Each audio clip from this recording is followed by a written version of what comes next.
আমন্ত্রণ দেশ কৃষি সংবাদের সঙ্গে আছি আমি মিশু হাসান। চলতি মৌসুমে শীতকালীন সবজি ও ধান চাষের প্রয়োজনীয় সার পাচ্ছেন না জামালপুরের কৃষক। তাদের অভিযোগ, যেটুকু সার পাওয়া যাচ্ছে তা কিনতে হচ্ছে বেশি দামে। তবে সার ডিলার ও ব্যবসায়ীরা বলছেন, পর্যাপ্ত বরাদ্দ না পাওয়ায় কৃষকদের সার দিতে পারছেন না তারা। কৃষি বিভাগ বলছে, কেউ অনিয়মে সার বিক্রি করলে কঠোর ব্যবস্থা নেওয়া হবে। সহকর্মী রিয়াদ হাসান হৃদয়ের রিপোর্ট, জানাচ্ছেন শায়লা খান। জামালপুরে ইউরিয়া, টিএসপি, ডিএপি ও এমওসি সারের সংকট তৈরি হয়েছে। সার ডিলাররা বলছেন, প্রয়োজনের চেয়ে কম বরাদ্দ পাওয়ায় তারা খুচরা ব্যবসায়ীদের সার না দিয়ে সরাসরি কৃষকের কাছে বিক্রি করছেন। আর খুচরা ব্যবসায়ীরা বলছেন, চাহিদা অনুযায়ী সার পাচ্ছেন না তারা।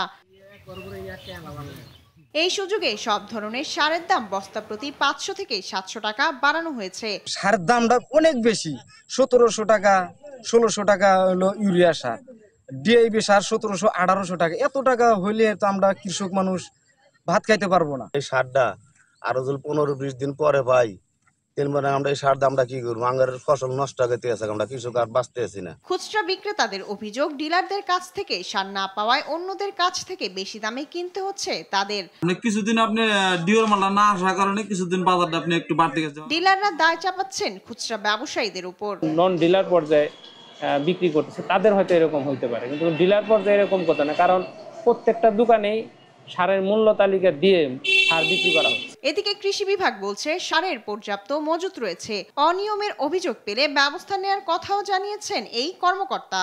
আমাদের বিধি মোতাবেক বিক্রয় করার কথা, যদিও কোথাও কোনো এই ধরনের বিচ্ছিন্ন কোনো থাকে, আমরা তৎক্ষণাৎ ব্যবস্থা নিচ্ছি এবং প্রয়োজনীয় ব্যবস্থা নেওয়ার জন্য উপজেলা প্রশাসনকে সঙ্গে নিয়ে সেটা করার জন্য প্রয়োজনীয় নির্দেশনা দেওয়া হয়েছে। সারের সংকট কাটানো না গেলে কৃষিতে ফলন বিপর্যয় হবে বলছেন কৃষক। শায়লা খান, নিউজ ডেস্ক, দেশ টিভি। উজান থেকে নেমে আসা পাহাড়ি ঢল আর টানা বৃষ্টিতে শেরপুর জেলার ঝিনাইগাতীতে ক্ষতির মুখে পড়েছেন আমন ধান ও সবজি চাষিরা। কৃষি বিভাগ বলছে, পানিতে তলিয়ে সম্পূর্ণভাবে নষ্ট হয়ে গেছে প্রায় 300 হেক্টর জমির ধান এবং 6 হেক্টর জমির সবজি। এতে 1200 কৃষকের ক্ষতি হয়েছে প্রায় 6 কোটি টাকা। তবে দ্রুতই ক্ষতিপূরণের ব্যবস্থা করার আশ্বাস দেয়া হয়েছে। সহকর্মী তারিকুল ইসলামের প্রতিবেদন, বিস্তারিত জানাচ্ছেন শামীম হোসেন। চলতি মৌসুমের শুরুতে থেমে থেমে বৃষ্টি হলেও শেরপুর জেলার কৃষকেরা স্বস্তিতে আমন ধানের চারা রোপণ করেন। পরবর্তীতে টানা বর্ষণ ও উজান থেকে নেমে আসা পাহাড়ি ঢলে ভেঙে যায় ঝিনাইগাতীর মহারশী নদীর বন্যা নিয়ন্ত্রণ বাঁধ। এতে উপজেলার নিম্নাঞ্চল প্লাবিত হয়ে আবাদকৃত প্রায় 1576 হেক্টর জমির আমন ধান পানির নিচে তলিয়ে যায়। জেলা কৃষি বিভাগের সর্বশেষ তথ্য মতে, বালুর পলি ও পানির নিচে তলিয়ে 300 হেক্টর জমির ধান এবং 6 হেক্টর জমির সবজি সম্পূর্ণভাবে নষ্ট হয়ে যায়। এছাড়াও আংশিকভাবে 545 হেক্টর আমন ধানের আবাদ ক্ষতিগ্রস্ত হয়েছে। গেল বছরও পাহাড়ি ঢল ও বন্যায় এই এলাকার কৃষকের সম্পূর্ণ ফসল নষ্ট হয়ে যায়। তারা জানান, মহারশী নদীর বাঁধে ভাঙনের কারণে প্রতি বছর ক্ষতির মুখে পড়ছেন তারা। প্রতি বছর এরকম আমরা মারি খাই। এই 2 বছর 25 কাঠা জমি না গাইলাম, এই যে বন্যায় নষ্ট করে দিলে কি খাবো কি করবো, এর তো কোনো উপায় নেই। পানি তলে পচে গেছে, কারণ হবার কোনো জোগাড় নেই, আর হয়তো হবেই না। এত পয়সা খরচ করে, কষ্ট বেশি করে, ঋণ ফিন করে, গৃহস্থী করে, কিন্তু সম্পূর্ণ পানি নিছে। সরকারের কাছে কিছু চা পার আসলে ওরা যদি দিত, আঙ্গ সহযোগিতা করতো, আমরা ভালো হইতো। আঙ্গরে পানির নিচ থেকে জেগে ওঠা ধানে পানি ছিটানো এবং আমনের চারা দিয়ে ক্ষতিগ্রস্ত আমন খেতে আবারও রোপণ করার পরামর্শ কৃষি বিভাগের। যে সমস্ত কৃষকের ধান একেবারেই নষ্ট হয়ে যাবে, তাদেরকে আমরা আগাম রবি শস্য, শাকসবজি পাশাপাশি কৃষি প্রণোদনার আওতায় আমাদের তাদেরকে আগাম সরিষার চাষের মাধ্যমে সেই সমস্ত কৃষকদেরকে আমরা পুনর্বাসনের সহায়তা করব। ক্ষতিগ্রস্ত কৃষকদের দাবি, শুধু পুনর্বাসন বা সাহায্য নয়, প্রতি বছরের ক্ষয়ক্ষতির হাত থেকে বাঁচাতে মহারশী নদীর স্থায়ী বাঁধ সহ পর্যাপ্ত ব্যবস্থা গ্রহণ করা হোক। শামীম হোসেন, নিউজ ডেস্ক, দেশ টিভি। আসবাবপত্র বার্নিশের অন্যতম উপকরণ লাক্ষা চাষে আগ্রহ হারাচ্ছে চাঁপাইনবাবগঞ্জ সহ আশপাশের এলাকার কৃষক। ভালো দাম না পাওয়ায় কমছে এর উৎপাদন। এর কারণে চাহিদা মেটাতে ভারত থেকে আমদানি করতে হচ্ছে। উৎপাদন বাড়াতে সরকারি পৃষ্ঠপোষকতা চান চাষিরা। তারেক রহমানের তথ্য ও চিত্রে জানাচ্ছেন মোহাম্মদ শরীফ হুসাইন। বাণিজ্যিকভাবে সম্ভাবনাময় এক পোকার নাম লাক্কা। নামমাত্র খরচে বড়ই ও করই গাছে হয় এর উৎপাদন। লাক্কার মল থেকে তৈরি হয় অ্যালোরেটিক এডিস, যা ফার্নিচারের বার্নিশে ব্যবহার হয় প্রধান উপকরণ হিসেবে। একসময় উত্তরাঞ্চল লাক্কা উৎপাদনের উর্বর অঞ্চল হিসেবে পরিচিত থাকলেও এখন নানা কারণে আগ্রহ হারিয়েছেন চাষিরা। বর্তমানে শুধু চাঁপাইনবাবগঞ্জে চাষ হলেও এখানকার কৃষকরাও হতাশ। তারা বলছেন, ভারতীয় লাক্কা দেশীয় বাজার দখল করায় কাঙ্ক্ষিত দাম পাওয়া যাচ্ছে না। এই জন্য সরকারি পৃষ্ঠপোষকতা চান চাষি ও ব্যবসায়ীরা। সরকার সহযোগিতা করে আমাদের, তাহলে পারে আমরা হয়তো বাংলাদেশে আরো বিভিন্ন এলাকায় এটা ছড়িয়ে দিতে পারবো উৎপাদনটা। আমদানি না করে যদি আমরা এখানে চাষবাসের মাধ্যমে কারখানাতে উৎপাদন করতে পারি, তাহলে প্রায় 50,000 লোকের কর্মসংস্থান হবে। গবেষকরা বলছেন, চাঁপাইনবাবগঞ্জের চাষিদের আম উৎপাদনে ঝুঁকে পড়ার পাশাপাশি আম গাছে অতিমাত্রায় কীটনাশক ব্যবহারের ফলে লাক্কা চাষে পরিবেশগত বিরূপ প্রভাব পড়ছে। সেই সঙ্গে এই অর্থকারী ফসল উৎপাদনে উদ্যোগ নেই কৃষি বিভাগেরও। আমের চাষ বাড়তেছে, আমরা অতিমাত্রায় চাষ ব্যবহার করতেছি, যেটার প্রভাব পড়তেছে লাক্কা চাষের উপরে। সেজন্য দেখা যাচ্ছে যে এখানে লাক্কা চাষটা দিন দিন কমতেছে বা কৃষক সেখানে আগ্রহ হারাচ্ছে। লাক্কা চাষের ক্ষেত্রে আসলে যে গাছগুলা লাগে আমাদের, সেই গাছগুলা বহুবর্ষী গাছ এবং এটা একটা দীর্ঘ সময় পরেও কালেকশন করা হয়। কৃষক যদি এটাকে স্যাটিসফাইড হয়, কৃষক যদি গ্রহণ করে, তাহলে হয়তো আমরা এই বিষয়ে আরো পরবর্তী উদ্যোগ গ্রহণ করব। প্রতি বছর 2000 মেট্রিক টন লাক্কা ভারত থেকে বাংলাদেশে আমদানি হয়। স্থানীয় পর্যায়ে এর উৎপাদন বাড়ানো গেলে বিশাল অঙ্কের এই বৈদেশিক মুদ্রা বাঁচানো সম্ভব বলছেন সংশ্লিষ্টরা। মোহাম্মদ শরীফ হোসাইন, নিউজ ডেস্ক, দেশ টিভি। সার সংকট নিয়ে বিস্তারিত জানাতে জামালপুর থেকে যুক্ত হচ্ছেন সহকর্মী রিয়াদ হাসান হৃদয়। হৃদয়, সার সংকট নিয়ে কি বলছেন কৃষকরা, বিস্তারিত জানাবেন। জি, যেটি বলছিলেন যে আসলে জামালপুরে এবছর সারের কৃত্রিম সংকট দেখা দিয়েছে। বিশেষ করে সার সংকট দেখা দেওয়ার কারণে প্রতি বস্তাতে 500 থেকে 700 টাকা বেশি দামে সার ক্রয় করতে হচ্ছে কৃষকদের।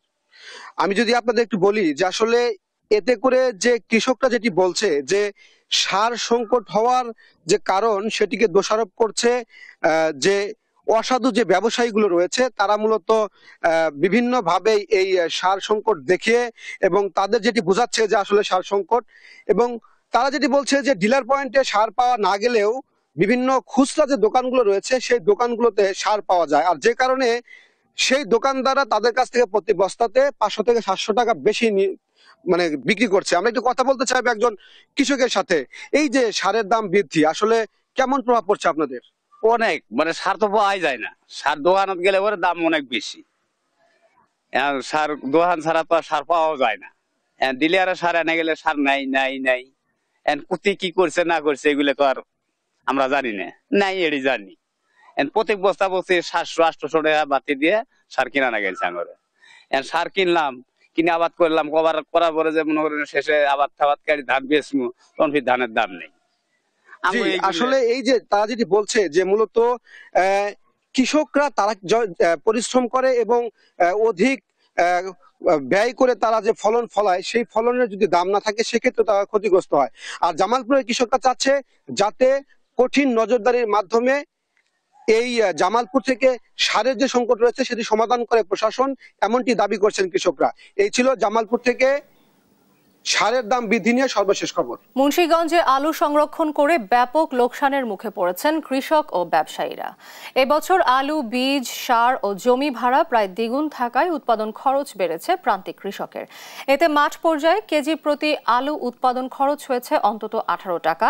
হিমাগারে সংরক্ষণ করতে বস্তা পরিবহন ও শ্রমিকদের মজুরি সহ প্রতি কেজিতে খরচ হয়েছে 3 টাকা। হিমাগার ভাড়ায় যোগ হয়েছে আরও 6 টাকা, অর্থাৎ হিমাগারে 1 কেজি আলু সংরক্ষণ করতে খরচ হয়েছে 26 থেকে 27 টাকা। এদিকে সরকার 22 টাকা করে দাম নির্ধারণ করে দিলেও হিমাগার থেকে বর্তমান বাজারে 10 টাকা কেজি দরে আলু বেচাকেনা হচ্ছে। প্রতি কেজিতে কৃষকের লোকসান হচ্ছে 16 থেকে 17 টাকা।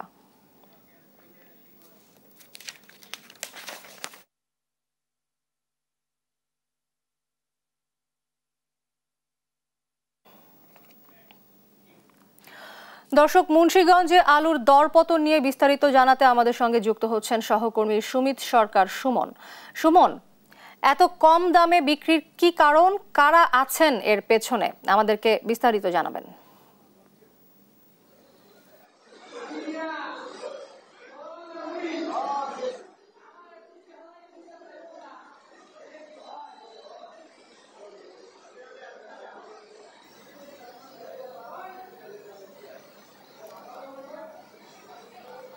সুমন, আমাকে শুনতে পাচ্ছেন?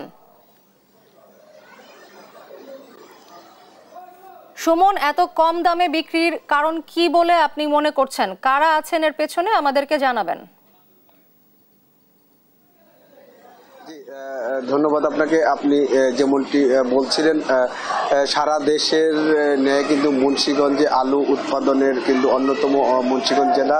এখানে কিন্তু এই বছর কিন্তু আলু উৎপাদন হয়েছে, দ্বিগুণ পরিমাণ আলু যেমন উৎপাদন হয়েছে এবং তাদের খরচ কিন্তু আসলে দ্বিগুণ হয়েছে বলে আমাদের এখানকার যা কৃষক রয়েছে তারা কিন্তু আসলে জানিয়েছেন। তারা কিন্তু বলছেন গত বছরের তুলনায় এই বছর আলু 18 টাকা মাঠে উৎপাদন খরচ এবং সব হিমাগার সহ সব মিলিয়ে কিন্তু 26 থেকে 27 টাকা কিন্তু আসলে পড়েছে। এখন কিন্তু যে কোল্ড স্টোর থেকে আলুগুলি বেরোচ্ছে এখন কিন্তু 9.5 থেকে 10 টাকা করে কিন্তু আসলে বিক্রি হচ্ছে। এতে করে কিন্তু প্রায় 17 থেকে 18 টাকা লোকসান হচ্ছে এইখানকার কৃষক এবং ব্যবসায়ীদের। তারা কিন্তু বলছেন যে যেই পরিমাণ লস হচ্ছে সামনের বছর আসলে তারা আলু উৎপাদন করতে পারবে কিনা তাদের সেটি সংশয় রয়েছে। আমি এখন এখানকার আলু ব্যবসায়ী সমিতির যিনি সভাপতি রয়েছে তার সাথে একটু জানার চেষ্টা করবো। আপনি একটু জানাবেন যে আসলে আলুর দাম কেমন রয়েছে এবং এই আলুগুলি আপনারা কি করবেন? এই আলুগুলি শুধু ফালাই দিতে হবে, কারণ আমাদের 4 মাস হয়েছে স্টোর খুলছে, 40% আলু এই পর্যন্ত ডেলিভারি গেছে। সামনে মাস আছে আর 2টা, আলু রয়ে গেছে 60%। এই আলু তো আমাদের 2 মাসে খাইয়া শেষ করতে পারবে না, অতএব এই আলু ফালাই দিতে হবে। আর গভর্নমেন্ট তো কোনো সিদ্ধান্ত নিল না, আমাদের কোনো উপকারে আসলো না এই পর্যন্ত গভর্নমেন্ট, কারণ আমরা কৃষকরা তো আলুর আবাদ করে বিপদে পড়ে গেছি। এই কারণে আমরা এই আলু ফালাই দিতে হবে আগামীতে। আসলে যেই সময়টা আছে সামনে, এই সময়ের মধ্যে আলু খাইয়া শেষ করতে পারবে না। এখন আমরা আলুর কোলেস্ট্রল আমাদের পড়তে 28-30 টাকা, আমরা সেই আলু আজকে 9 থেকে 9.5 টাকা বিক্রি করতেছি মুন্সিগঞ্জের আলু। আমরা এই আলু বিক্রি করতে কোনো টাকা পাচ্ছি না, এখন কোনো টাকাই কোনো কৃষক পাচ্ছে না। এখন কোলেস্ট্রলের লোন ভাড়া দেওয়ার সমান আছে। অনেক কৃষক এখন দেনও আছে যে আপনি যদি একটা বস্তা আলু বিক্রি করতে আসেন, সে বিক্রি করা পায় 350 টাকা থেকে 400 টাকা, কোলেস্ট্রলের মালিক পাবে 450 থেকে 500 টাকা। এখন সে তো বিক্রি করে আর উল্টা দেন হয়ে যায়, তাই সে কেন বিক্রি করতে আসবে? যার কারণে এখন কোলেস্ট্রলে অনেক কৃষক আলু বিক্রি করতে আসছে না, ব্যবসায়ীরা কৃষকরা। এতে করে তো এই আলু যে সামনে যে সময়টুকু আছে এই সময়ের মধ্যে এটা বিক্রি করে শেষ করতে না পারলে ফেলাই দিতে হবে। কারণ সামনে ডিসেম্বরের 1-2 তারিখের থেকে আমাদের নতুন আলু চলে আসবে, তখন তো নতুন আলু পাইলে তারা এই পুরান আলু খাবে না। আর এই নতুন আলুরও একটা বিরাট মাইরের মধ্যে পড়বে, কারণ এই পুরান আলু যদি 5-6 টাকা কেজি থাকে তখন এই নতুন আলু বিক্রি করতে পারবে না, তারও একটা বিরাট কঠিন মাইরের মধ্যে পড়বে। ধন্যবাদ আপনাকে। আপনি আসলে যেমনটি শুনছিলেন, তারা কিন্তু বলছেন যে তারা এই বছর কিন্তু লোকসানের মধ্যে পড়েছে। সরকার কিন্তু 22 টাকা আলু কেজি ধরে নির্ধারণ করে দিলেও এখন কিন্তু 9.5 থেকে 10 টাকা করে কিন্তু আসলে আলু বিক্রি হচ্ছে। এতে করে কিন্তু তাদের অনেক লস হচ্ছে বলে মানে এখানে ব্যবসায়ী এবং কৃষকরা জানিয়েছেন। তো এই ছিল আমার কাছে আলু বাজারের সবশেষ খবর। ধন্যবাদ দর্শক। কথা বলছিলাম সহকর্মী সুমিত সরকার সুমনের সঙ্গে, জানাচ্ছিলেন মুন্সিগঞ্জে আলুর দর পতন প্রসঙ্গে। যাচ্ছি পরবর্তী সংবাদে। নোয়াখালীর হাতিয়া উপজেলায় কৃষকদের মাঝে আখ চাষে আগ্রহ বেড়েছে। অল্প খরচে অধিক লাভজনক হওয়ায় প্রতি বছরই বাড়ছে আখের চাষ। কৃষি বিভাগ বলছে সঠিক প্রশিক্ষণ ও সহযোগিতা পেলে এই অঞ্চলে আখ হতে পারে অন্যতম অর্থকরী ফসল। সহকর্মী মাওলা সুজনের রিপোর্ট, জানাচ্ছেন শালা খান। হাতিয়া উপজেলায় এই বছর 84 হেক্টর জমিতে আখ চাষ করা হয়। অন্যান্য ফসলের তুলনায় আখ চাষে ঝুঁকি কম এবং লাভ অনেক বেশি। উপজেলার চরেশ্বর, চরকিং, বুড়ির চর ও তমরুদ্দিন সহ আশপাশের গ্রামগুলোতে এখন হচ্ছে আখ চাষ। আখ চাষের পাশাপাশি একই জমিতে লাল শাক, মূলা, টমেটো, ফুলকপি ও বাঁধাকপি সহ বিভিন্ন প্রকার সবজি চাষ করা যায়। তাই অন্য ফসলের তুলনায় আখ চাষে লাভ তুলনামূলক অনেক বেশি। আখ আমরা প্রথম লাগানোর সময় তখন আমরা বন্ধু ফসল হিসাবে লাল শাক ব্যবহার করতে পারি, মূলা চাষ করতে পারি, টমেটো চাষ করতে পারি। আখের চারাটা লাগাই কাতি মাসে, আবার এই আখটা আপনার শান ভাদো মাসে কাটা শেষ, হিয়ার হরে আপনার ডুল্লার শ্বাস, হিয়ার হরে মূলার শ্বাস, এগুলা উড়ি গেলে হিয়ার হরে আপনার ফুলকপি, বাঁধাকপি, তারপরে টমাটো, লাইয়াসই, বিভিন্ন ধরনের আইটেম এগুলা মানে সবজি খেতে উৎপন্ন হয় আর কি। আখ চাষিরা জানান BSRI 43 ও 44 জাতের আখ চাষ করে প্রতি একরে উৎপাদন খরচ হয় 1 থেকে 1.5 লাখ টাকা, যা পাইকারি বাজারে প্রায় 3 লাখ টাকা পর্যন্ত বিক্রি করা হয়।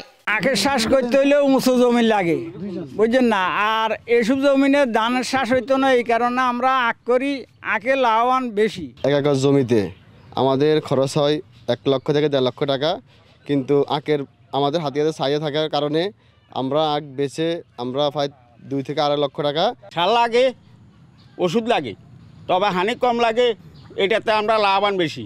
উপজেলা কৃষি কর্মকর্তা জানায় অনেক তরুণ এখন আখ চাষে ঝুঁকছেন। বাজারে আখের যথেষ্ট চাহিদা রয়েছে। বাজারে যথেষ্ট চাহিদা থাকায় কৃষক কিন্তু আখ চাষ করতেছে এবং পাশাপাশি বিভিন্ন ধরনের শাকসবজি সাথী ফসল হিসেবে করতে পারছে। হাতিয়া উপজেলা কৃষি বিভাগের তথ্য মতে এবছর হাতিয়ায় 9000 টন আখ উৎপাদন হয়েছে। আশা করা যায় আগামী বছর তা আরও বাড়বে। শায়লা খান, নিউজ ডেস্ক, দেশ টিভি। ঝালকাঠিতে মাহফুজা রুনা নামে এক নারী উদ্যোক্তা তার ইচ্ছাশক্তি আর পরিশ্রমের মাধ্যমে গড়েছেন গরুর খামার। মোট 18টি অস্ট্রেলিয়ান গাভী থেকে রুনা প্রতিদিন পাচ্ছেন গড়ে 130 লিটার দুধ। সেই দুধ বিক্রি করেই তিনি মাসে প্রায় 2,10,000 টাকা আয় করছেন। শুধু অর্থ উপার্জন নয়, এই উদ্যোগের মাধ্যমে তিনি নিজে স্বাবলম্বী হয়েছেন, পাশাপাশি এলাকার অনেক মানুষের জন্য অনুপ্রেরণা হয়ে উঠেছেন।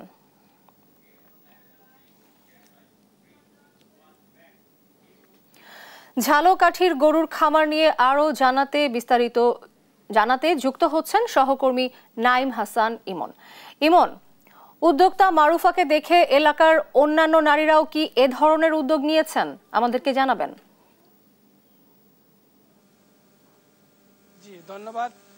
আমরা রয়েছি ঝালকাঠির রাজাপুর উপজেলার গালুয়াতে একটি নারী উদ্যোক্তার খামারে, যিনি ইচ্ছা শক্তি থাকলে ও পরিশ্রম থাকলেই সফল হতে পারে যে কেউ, তা দেখিয়েছেন রুনা লায়লা। তিনি এইখানে তার খামারে রয়েছে 18টি অস্ট্রেলিয়ান গাভী গরু। এই গরুগুলো থেকে তিনি প্রতিদিন প্রায় 130 লিটার দুধ পাচ্ছেন। সেই দুধগুলো বিক্রি করে তিনি মাসে আয় করছেন 2,10,000 টাকার অধিক। তা একজন নারী সফল হয়েছে খামার গড়ে। এর দেখা দেখি এই রাজাপুরে আরো কয়েকজন নারী উদ্যোক্তা কাজ করতে চাচ্ছেন বলে প্রাণী সম্পদ অধিদপ্তর জানিয়েছেন আমাদের। আমরা কথা বলবো এখন এই যে খামারের যে উদ্যোক্তা নারী মাহফুজা রুনার সাথে। আমরা জানতে চাবো তার সঙ্গে যে ইনি নারী হয়েও ইচ্ছা আর পরিশ্রম থাকলেও যে কেউ সফল হতে পারে তিনি দেখিয়ে দিয়েছেন। আমরা তার জানতে চাবো যে আসলে এই কারণটা কি, যে আপনি কি কারণে একজন নারী হয়েও এই যে উদ্যোক্তা নিলেন গরুর খামারের, আসলে আপনার উদ্যোক্তার মূল কারণটা কি? আসলে করোনাকালীন সময়ে আমরা আসলে দেখেছি যে মানুষের জীবন আসলে কিভাবে বিপর্যয় নেমে এসেছিল। ঠিক তখনই আমার মাথায় আসে যে কিছু একটা করা উচিত, নিজের আইডেন্টিফিকেশন তৈরি হোক বা যে কোনো কারণেই আসলে প্রত্যেকটা নারীকেই আসলে সামনে এগিয়ে যেতে হবে। এই প্রত্যয় আমার মনে হলো যে আসলে এমন কিছু করি যেখান থেকে আরো কিছু মানুষের কর্মসংস্থানের ব্যবস্থা হয়। আর ঠিক সেই অনুযায়ী আসলে আমি ছোট্ট পরিসরে একটা খামার করার চেষ্টা করেছি। এখনো কিছু কাজ চলমান, ইনশাল্লাহ আরো সামনের দিকে এগিয়ে যেতে পারি।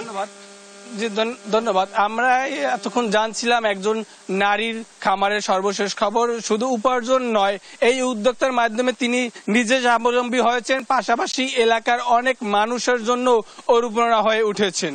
এই ছিল আমার কাছ থেকে ঝালকাঠির মাহফুজা রুনার খামারের সর্বশেষ খবর।